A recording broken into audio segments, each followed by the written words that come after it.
Hello everyone. मेरा नाम है Sandeep Das Gupta and welcome to अचीवर्ली। आज हम लोग एनसीईआरटी क्लास 9 हिस्ट्री का चैप्टर 3 का पार्ट 5 शुरू करने जा रहे हैं। प्रीवियस चैप्टर के लेक्चर्स अपलोड हो चुके हैं और मैंने क्लास 9 हिस्ट्री का एक सेपरेट प्लेलिस्ट भी क्रिएट कर दिया है। प्लेलिस्ट का लिंक आपको इस वीडियो के डिस्क्रिप्शन बॉक्स में मिल जाएगा, तो जो लोग नए आए हैं वहां से उन वीडियोस को देख सकते हैं। अगर आपको कुछ डाउट हो तो आप मुझसे कमेंट्स में पूछ सकते हैं या फिर इंस्टाग्राम पे पूछ सकते हैं। इंस्टाग्राम का लिंक आपको इस वीडियो के डिस्क्रिप्शन बॉक्स में मिल जाएगा। एनसीईआरटी के बुक्स को आप एनसीईआरटी के वेबसाइट से फ्री में डाउनलोड कर सकते हैं, तो वहां से आप इस बुक को डाउनलोड कर लें और आज का लेक्चर देखने के बाद एक बार इस चैप्टर को पढ़ लें, जिससे कि आपको और अच्छे से समझ में आ जाएगा। तो चलिए अब आज का लेक्चर शुरू करते हैं। Chapter 3, Nazism and the rise of Hitler. नात्सीवाद और हिटलर का उदय। हमने पिछले लेक्चर्स में चैप्टर 3 के पार्ट 1, पार्ट 2, पार्ट 3 और पार्ट 4 को कवर कर लिया है। इस वीडियो के डिस्क्रिप्शन बॉक्स में आपको चैप्टर 3 के पार्ट 1, पार्ट 2, पार्ट 3 और पार्ट 4 के लेक्चर का लिंक मिल जाएगा। अगर आपने वो वीडियोस नहीं देखे हैं तो पहले आप उन वीडियोस को देख लें, फिर आज के लेक्चर के साथ कंटिन्यू करें, जिससे कि आपको और अच्छे से समझ में आएगा। आज हम लोग चैप्टर 3 के पार्ट 5 को शुरू करने जा रहे हैं। इसमें हम लोग सबसे पहले पढ़ेंगे यूथ इन नाजी जर्मनी के बारे में, फिर हम लोग पढ़ेंगे the Nazi cult of motherhood के बारे में, उसके बाद हम लोग पढ़ेंगे द आर्ट ऑफ प्रोपेगेंडा के बारे में। तो चलिए अब आज का लेक्चर शुरू करते हैं। Youth in Nazi Germany. Nazi Germany में युवाओं की स्थिति। Hitler was fanatically interested in the youth of the country. He felt that a strong Nazi society could be established only by teaching children Nazi ideology. Hitler को Germany के युद्ध में काफी interest था, क्योंकि उसका मानना था कि अगर एक स्ट्रॉन्ग नाजी सोसाइटी बनानी है तो बच्चों को बचपन से ही नाजी आइडियोलॉजी सिखानी पड़ेगी। देखिए, अगर किसी बच्चे को उसके बचपन से ही एक खास तरह की आइडियोलॉजी उसके दिमाग में डाली जाए तो वो बड़ा होकर वही आइडियोलॉजी को सही मानेगा।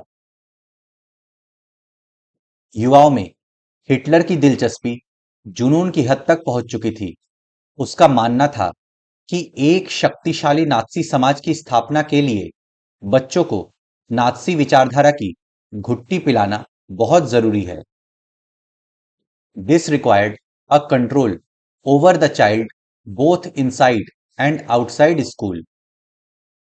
हिटलर जो चाहता था कि बच्चों को नाजी आइडियोलॉजी सिखाई जाए, इसके लिए स्कूल में और स्कूल के बाहर बच्चों पर नियंत्रण बहुत जरूरी था। इसके लिए स्कूल के भीतर और बाहर दोनों जगह बच्चों पर पूरा नियंत्रण आवश्यक था।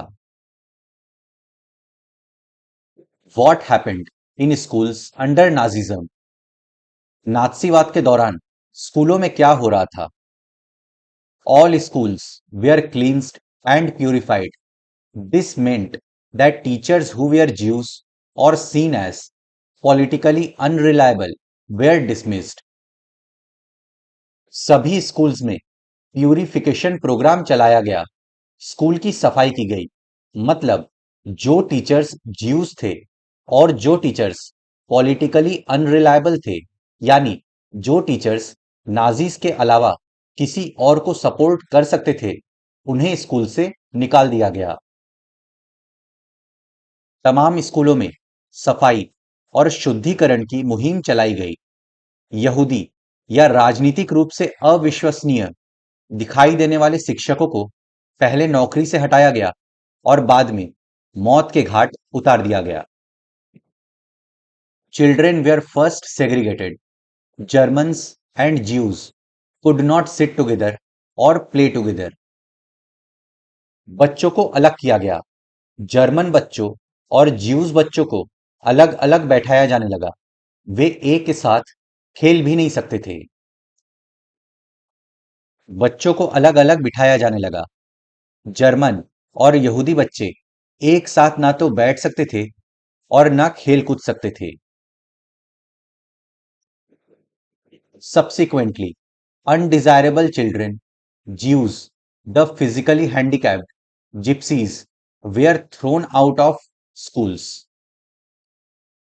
बाद में जो अनडिजायरेबल बच्चे थे, मतलब ज्यूज, फिजिकली हैंडिकैप्ड, जिप्सीज बच्चे, उन्हें स्कूल से निकाल दिया गया। बाद में अवांछित बच्चों को, यानी यहूदियों, जिप्सियों के बच्चों और विकलांग बच्चों को स्कूलों से निकाल दिया गया। And finally in the 1940s they were taken to the gas chambers. 1940s में उन्हें गैस चेंबर में डाल दिया गया। 40 के दशक में तो उन्हें भी गैस चेंबरों में झोंक दिया गया।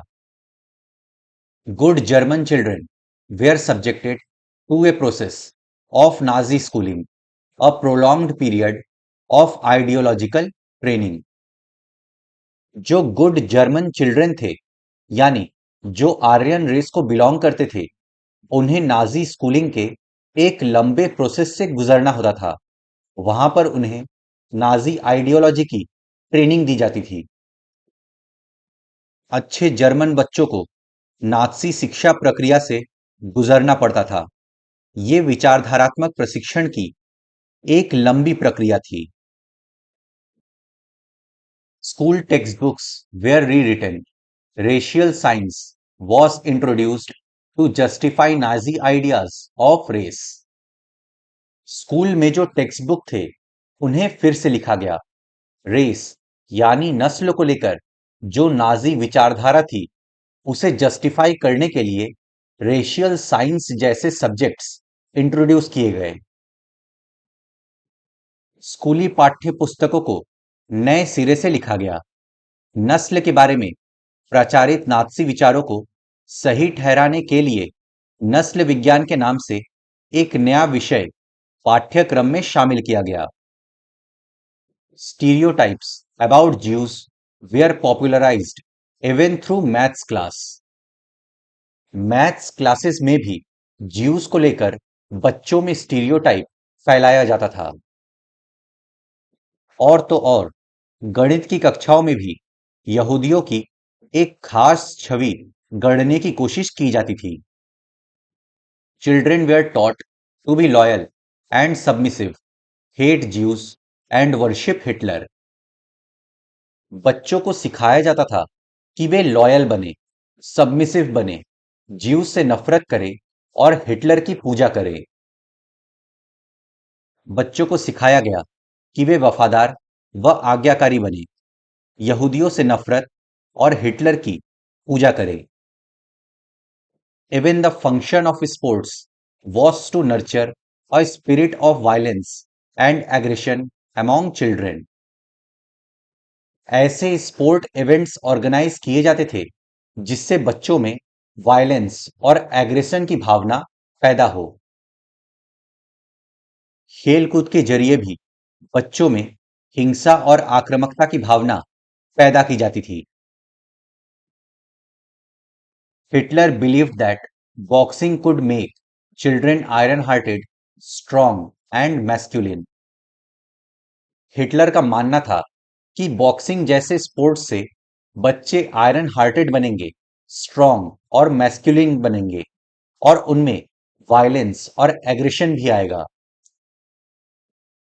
हिटलर का मानना था कि मुक्केबाजी का प्रशिक्षण बच्चों को फौलादी दिल वाला, ताकतवर और मर्दाना बना सकता है। Youth organizations were made responsible for educating German youth in the spirit of National Socialism. German youth को नेशनल सोशलिज्म की भावना सिखाने के लिए यूथ ऑर्गेनाइजेशन की स्थापना की गई थी। जर्मन बच्चों और युवाओं को राष्ट्रीय समाजवाद की भावना से लेस करने की जिम्मेदारी युवा संगठनों को सौंपी गई। 10-year-olds had to enter Jungvolk. 10 साल के बच्चों को युंग फोक में दाखिल किया जाता था। 10 साल की उम्र के बच्चों को युंग फोक में दाखिल करा दिया जाता था। Jungvolk, Nazi youth groups for children below 14 years of age. Jungvolk 14 साल से कम उम्र के बच्चों के लिए एक नाजी यूथ ग्रुप था। युंग फोक 14 साल से कम उम्र वाले बच्चों के लिए नात्सी युवा संगठन। At 14, all boys had to join the Nazi youth organization Hitler Youth, where they learned to worship war, glorify aggression and violence, condemn democracy, and hate Jews, communists, gypsies, and all those categorized as undesirable. 14 साल के सभी लड़कों को Hitler youth join करना पड़ता था। Hitler youth एक Nazi youth organisation था जहां पर लड़कों को डेमोक्रेसी की निंदा करना सिखाया जाता था, एग्रेशन और वायलेंस को ग्लोरीफाई करके इसके प्रति भावना को डेवलप किया जाता था, वॉर की वर्शिप की जाती थी और जो भी अनडिजायरेबल थे जैसे ज्यूज, कम्युनिस्ट, जिप्सीज, उनसे नफरत करना सिखाया जाता था। 14 साल की उम्र में सभी लड़कों को नात्सियों के युवा संगठन हिटलर यूथ की सदस्यता लेनी पड़ती थी। इस संगठन में वे युद्ध की उपासना, आक्रामकता व हिंसा, लोकतंत्र की निंदा और यहूदियों, कम्युनिस्टों, जिप्सियों व अन्य अवांछितों से घृणा का सबक सीखते थे। After a period of rigorous ideological and physical training, they joined the labor service, usually at the age of 18. बच्चों को आइडियोलॉजिकली और फिजिकली ट्रेनिंग देने के बाद जब बच्चे 18 वर्ष की आयु के होते थे तो उन्हें लेबर सर्विस में ज्वाइन करना पड़ता था। गहन विचारधारात्मक और शारीरिक प्रशिक्षण के बाद लगभग 18 साल की उम्र में वे लेबर सर्विस, श्रम सेवा में शामिल हो जाते थे। Then they had to serve in the armed forces and enter one of the Nazi organizations. Labour service के बाद उन्हें आर्म्ड फोर्सेस में सर्विस देनी होती थी और किसी नाजी ऑर्गेनाइजेशन का मेंबर बनना पड़ता था। इसके बाद उन्हें सेना में काम करना पड़ता था और किसी नात्सी संगठन की सदस्यता लेनी पड़ती थी। The Youth League of the Nazis was founded in 1922. 4 years later, it was renamed Hitler Youth.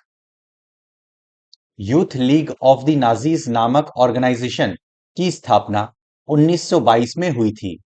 4 साल बाद इसी का नाम चेंज करके हिटलर यूथ रख दिया गया। नाजी यूथ लीग का गठन 1922 में हुआ था। 4 साल बाद उसे हिटलर यूथ का नाम दिया गया। By 1933, there were more than 12.5 lakh children in this organization. 1933 तक इस ऑर्गेनाइजेशन से 12.5 लाख से भी ज्यादा बच्चे जुड़ चुके थे। 1933 तक आते आते इस संगठन में 12.5 लाख से ज्यादा बच्चे थे। To unify the youth movement under Nazi control, all other youth organizations were systematically dissolved and finally banned. Nazi control में यूथ मूवमेंट को यूनिफाई करने के लिए यानी एकजुट करने के लिए बाकी सभी यूथ ऑर्गेनाइजेशंस को बैन कर दिया गया ताकि सभी बच्चों को एक जैसी शिक्षा मिले। युवा आंदोलन को नात्सीवाद के तहत एकजुट करने के लिए बाकी सभी युवा संगठनों को पहले भंग कर दिया गया और बाद में उन पर प्रतिबंध लगा दिया गया। अब हम लोग का नेक्स्ट टॉपिक है the Nazi cult of motherhood, मातृत्व की नात्सी सोच। Children in Nazi Germany were repeatedly told that women were radically different from men. Nazi Germany में बच्चों को बार बार ये बताया जाता था कि मेन एंड वुमेन एक दूसरे से रेडिकली डिफरेंट हैं। नात्सी जर्मनी में प्रत्येक बच्चे को बार बार ये बताया जाता था कि औरतें बुनियादी तौर पर मर्दों से भिन्न होती हैं। The fight for equal rights for main and women that had become part of democratic struggles everywhere was wrong and it would destroy society. बच्चों को यह भी सिखाया जाता था कि पुरुष और महिलाओं के इक्वल राइट्स की डिमांड जो हर जगह की जा रही है वो गलत है। अगर पुरुष और महिलाओं को इक्वल राइट्स मिलेंगे तो इससे सोसाइटी नष्ट हो जाएगी। उन्हें समझाया जाता था कि औरत मर्द के लिए समान अधिकारों का संघर्ष गलत है, ये समाज को नष्ट कर देगा। While boys were taught to be aggressive, masculine, and steel-hearted, girls were told that they had to become good mothers and rear pure-blooded Aryan children. लड़कों को एग्रेसिव होना सिखाया जाता था, मैस्कुलिन होना सिखाया जाता था। वहीं लड़कियों को सिखाया जाता था कि वे एक अच्छी मां बने और प्योर आर्यन बच्चों को जन्म दे, अपने बच्चों का पालन पोषण करे। इसी आधार पर लड़कों को आक्रामक, मर्दाना और पत्थर दिल होना सिखाया जाता था, जबकि लड़कियों को यह कहा जाता था कि उनका फर्ज एक अच्छी मां बनना और शुद्ध आर्य रक्त वाले बच्चों को जन्म देना और उनका पालन पोषण करना है। Girls had to maintain the purity of the race, distance themselves from Jews, look after the home, and teach their children Nazi values. They had to be the bearers of the Aryan culture and race.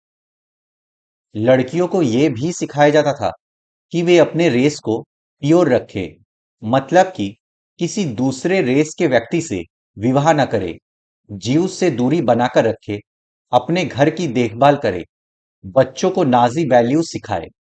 महिलाएं Aryan culture और pure Aryan race की flag bearer थी। नस्ल की शुद्धता बनाए रखने, यहूदियों से दूर रहने, घर संभालने और बच्चों को नात्सी मूल्य मान्यताओं की शिक्षा देने का दायित्व उन्हें सौंपा गया था। आर्य संस्कृति और नस्ल की ध्वजवाहक वही थी। In 1933, Hitler said, "In my state, the mother is the most important citizen." 1933 में हिटलर ने कहा था, मेरे राज्य की सबसे महत्वपूर्ण नागरिक मां है। But in Nazi Germany, all mothers were not treated equally. लेकिन नाजी जर्मनी में सभी माताओं को एक जैसा ट्रीट नहीं किया जाता था। लेकिन नात्सी जर्मनी में सारी माताओं के साथ भी एक जैसा बर्ताव नहीं होता था। Women who bore racially undesirable children were punished, and those who produced racially desirable children were awarded. जो महिलाएं रैशियली अनडिजायरेबल बच्चों को जन्म देती थी उन्हें पनिश किया जाता था, और जो महिलाएं रैशियली डिजायरेबल बच्चों को जन्म देती थी उन्हें अवार्ड दिया जाता था।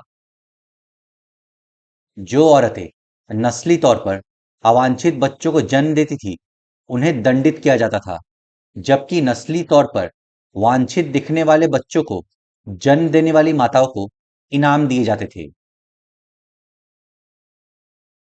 They were given favored treatment in hospitals and were also entitled to concessions in shops and on theater tickets and railway fares.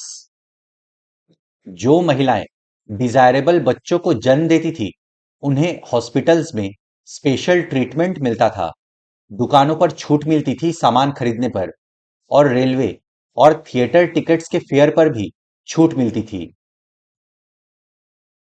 ऐसी माताओं को अस्पताल में विशेष सुविधाएं दी जाती थी, दुकानों में उन्हें ज्यादा छूट मिलती थी और थिएटर वह रेलगाड़ी के टिकट उन्हें सस्ते में मिलते थे। To encourage women to produce many children, honour crosses were awarded. महिलाओं को ज्यादा बच्चे पैदा करने के लिए इनकरेज करने के लिए उन्हें ऑनर क्रॉस यानी मेडल्स दिए जाते थे। हिटलर ने खूब सारे बच्चों को जन्म देने वाली माताओं के लिए वैसे ही तमगे देने का इंतजाम किया था जिस तरह के तमगे सिपाहियों को दिए जाते थे। A bronze cross was given for 4 children, silver for 6 and gold for 8 or मोर। जो महिलाएं 4 बच्चों को जन्म देती थी उन्हें ब्रॉन्ज क्रॉस दिया जाता था, 6 बच्चों के लिए सिल्वर क्रॉस और 8 या उससे ज्यादा बच्चों के लिए गोल्ड क्रॉस दिया जाता था। 4 बच्चे पैदा करने वाली मां को कांसे का, 6 बच्चे पैदा करने वाली मां को चांदी का और 8 या उससे ज्यादा बच्चे पैदा करने वाली मां को सोने का तमगा दिया जाता था। All Aryan women who deviated from the prescribed code of conduct were publicly condemned and severely punished. Nazi Germany में आर्यन वुमेन के लिए कुछ सेट कोड ऑफ कंडक्ट्स थे जिन्हें उनको मानना पड़ता था। जो महिलाएं इसे मानने में फेल हो जाती थी उन्हें पब्लिकली कंडेम किया जाता था और उन्हें पनिश किया जाता था। निर्धारित आचार संहिता का उल्लंघन करने वाली आर्य औरतों की सार्वजनिक रूप से निंदा की जाती थी और उन्हें कड़ा दंड दिया जाता था। Those who maintained contact with Jews, Poles, and Russians were paraded through the town with shaved heads, blackened faces, and placards hanging around their necks, announcing, I have sullied the honor of the nation. जो भी Russian, poles और juice के साथ contact बनाए रखती थी उन्हें गंजा करके चेहरे पे काली पोत कर शहर में घुमाया जाता था और उनके गले में एक तख्ती टांग दी जाती थी जिस पर लिखा होता था, मैंने राष्ट्र के सम्मान को मलिन किया है। बहुत सारी औरतों को गंजा करके मुंह पर काली पोत कर और उनके गले में तख्ती लटकाकर पूरे शहर में घुमाया जाता था। उनके गले में लटकी तख्ती पर लिखा होता था, मैंने राष्ट्र के सम्मान को मलिन किया है। Many received jail sentences and lost civic honor as well as their husbands and families for this criminal offense. बहुत सारी महिलाओं को जेल भेज दिया गया, उनसे सभी सिविक ऑनर छीन लिए गए, यहां तक कि उनसे उनके हस्बैंड, फैमिलीज भी छीन लिए गए।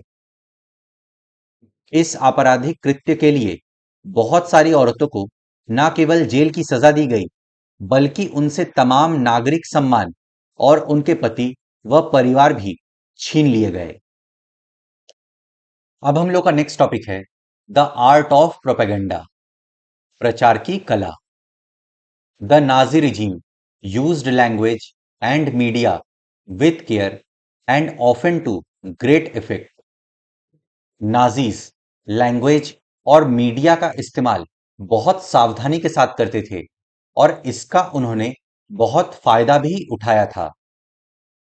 नाजी शासन ने भाषा और मीडिया का बड़ी होशियारी से इस्तेमाल किया और उसका जबरदस्त फायदा उठाया।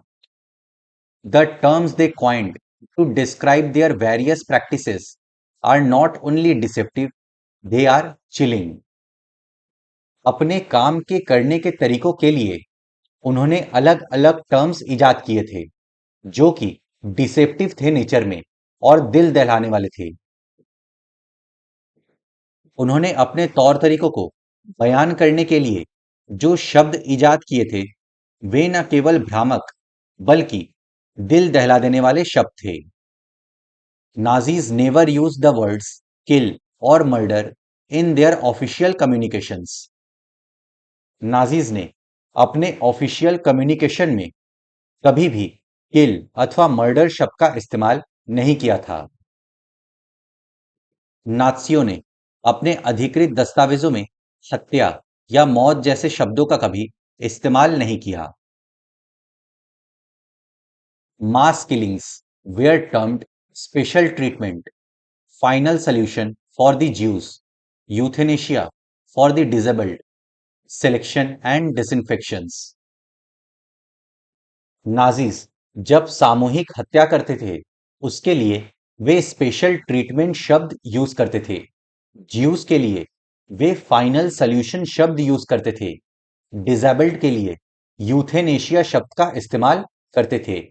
सिलेक्शन, डिसइंफेक्शन जैसे शब्दों का इस्तेमाल किया जाता था। सामूहिक हत्याओं को विशेष व्यवहार, अंतिम समाधान यहूदियों के संदर्भ में, यूथेनेशिया विकलांगों के लिए, चयन और संक्रमण मुक्ति आदि शब्दों से व्यक्त किया जाता था। Evacuation meant deporting people to gas chambers. Do you know what the gas chambers were called? They were labeled disinfection areas and looked like bathrooms equipped with fake shower heads. Evacuation यानी खाली कराना का मतलब था gas chambers तक लोगों को लेकर जाना। नाजीज गैस चेंबर को डिसइंफेक्शन एरिया बुलाते थे। गैस चेंबर्स बाथरूम जैसे बने थे जिसमें फेक शावर्स लगे थे। इवैक्यूएशन खाली कराना का आशय था लोगों को गैस चेंबरों में ले जाना। क्या आपको मालूम है कि गैस चेंबरों को क्या कहा जाता था? उन्हें संक्रमण मुक्ति क्षेत्र कहा जाता था। गैस चेंबर स्नान घर जैसे दिखाई देते थे और उनमें नकली फव्वारे भी लगे होते थे। Media was carefully used to win support for the regime and popularize its worldview. Nazis ने मीडिया का इस्तेमाल बहुत सोच समझकर किया था ताकि जन समर्थन जुटा सके और अपने वर्ल्ड व्यू को फैला सके। शासन के लिए समर्थन हासिल करने और नात्सी विश्व दृष्टिकोण को फैलाने के लिए मीडिया का बहुत सोच समझकर इस्तेमाल किया गया।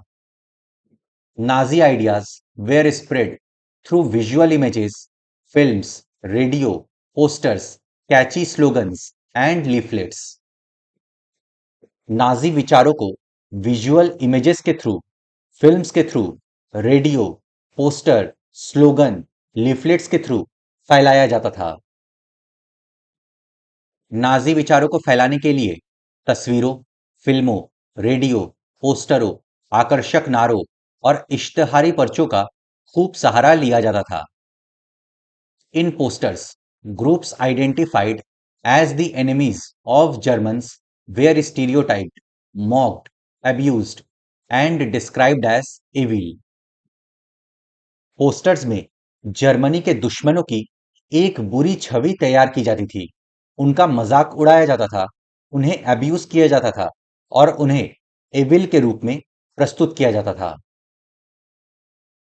पोस्टरों में जर्मनों के दुश्मनों की रटी रटाई छवियां दिखाई जाती थी, उनका मजाक उड़ाया जाता था, उन्हें अपमानित किया जाता था, उन्हें शैतान के रूप में पेश किया जाता था। Socialists and liberals were represented as weak and degenerate. Socialists और लिबरल्स को कमजोर और डीजेनरेट यानी चरित्रहीन के रूप में प्रस्तुत किया जाता था। समाजवादियों और उदारवादियों को कमजोर और पथभ्रष्ट तत्वों के रूप में प्रस्तुत किया जाता था। They were attacked as malicious foreign agents. Liberals और सोशलिस्ट्स को फॉरेन एजेंट कहकर अपमानित किया जाता था, उन्हें विदेशी एजेंट कहकर बदनाम किया जाता था। Propaganda films were made to create hatred for Jews. Propaganda movies बनाकर ज्यूस के लिए नफरत फैलाया जाता था। प्रचार फिल्मों में यहूदियों के प्रति नफरत फैलाने पर जोर दिया जाता था। The most infamous film was the eternal ज्यू। द एटर्नल ज्यू अक्षय यहूदी इस सूची की सबसे कुख्यात फिल्म थी। Orthodox Jews were stereotyped and marked. Orthodox Jews को एक खास छवि में प्रस्तुत किया जाता था। परंपरा प्रिय यहूदियों को खास तरह की छवियों में पेश किया जाता था। They were shown with flowing beards, wearing kaftans, whereas in reality it was difficult to distinguish German Jews by their outward appearance because they were a highly assimilated community. Orthodox Jews को दाढ़ी बढ़ाए हुए दिखाया जाता था, काफ्तान्स यानी चोगा पहने हुए दिखाया जाता था, लेकिन रियलिटी में जर्मन ज्यूस और बाकी जर्मन्स में फर्क कर पाना मुश्किल था क्योंकि दोनों कम्युनिटी काफी घुले मिले हुए थे। उन्हें दाढ़ी बढ़ाए और कफ्तान चोगा पहने दिखाया जाता था, जबकि वास्तव में जर्मन यहूदियों और बाकी जर्मनों के बीच कोई फर्क करना असंभव था क्योंकि दोनों समुदाय एक दूसरे में काफी घुले मिले हुए थे। They were referred to as vermin, rats and pests. Jews को वर्मिन, रैट्स, पेस्ट कहकर संबोधित किया जाता था। उन्हें केंचुआ, चूहा और कीड़ा जैसे शब्दों से संबोधित किया जाता था। Their movements were compared to those of rodents. Jews के चाल ढाल की तुलना रोडेंट से की जाती थी। उनकी चाल ढाल की तुलना कुतरने वाले छछुंदरी जीवों से की जाती थी। Nazism worked on the minds of the people, tapped their emotions, and turned their hatred and anger at those marked as undesirable. Nazism ने लोगों के दिमाग पर गहरा असर डाला, लोगों की भावनाओं के साथ खेला और लोगों के नफरत और गुस्से को अनडिजायरेबल्स के तरफ मोड़ दिया। नात्सीवाद ने लोगों के दिलो दिमाग पर गहरा असर डाला, उनकी भावनाओं को भड़काकर उनके गुस्से और नफरत को अवांछितों पर केंद्रित कर दिया। The social basis of Nazism was born from this campaign. इसी अभियान से नात्सीवाद का सामाजिक आधार पैदा हुआ। The Nazis made equal efforts to appeal to all the different sections of the population. Nazis ने different section of the population से अपील किया था, उन्हें अपनी तरफ आकर्षित करने का प्रयास किया था। नाजीज ने कोशिश की थी कि सभी जीव से घृणा करें। नात्सियों ने आबादी के सभी हिस्सों को आकर्षित करने के लिए प्रयास किए। They sought to win their support by suggesting that Nazis alone could solve all their problems. वो लोगों का सपोर्ट पाना चाहते थे और इसके लिए उन्होंने ऐसा पोर्ट्रे किया कि नाजिज्म ही लोगों को उनकी समस्याओं से निकाल सकता है। पूरे समाज को अपनी तरफ आकर्षित करने के लिए उन्होंने लोगों को इस बात का एहसास कराया कि उनकी समस्याओं को सिर्फ नात्सी ही हल कर सकते हैं। तो फ्रेंड्स, इसी के साथ हम लोगों का आज का लेक्चर समाप्त होता है। अब नेक्स्ट लेक्चर में हम लोग चैप्टर 3 के पार्ट 6 को शुरू करेंगे और उसी के साथ हम लोग का चैप्टर 3 कंप्लीट हो जाएगा। अगर आपको कुछ डाउट है तो आप मुझसे कमेंट्स में पूछ सकते हैं या फिर इंस्टाग्राम पे पूछ सकते हैं। अपने फ्रेंड्स के साथ इस वीडियो को शेयर करें। वीडियो पसंद आए तो लाइक करें, चैनल को सब्सक्राइब करें। मैं मिलता हूं आपसे नेक्स्ट लेक्चर में। Good day to everyone. जय हिंद।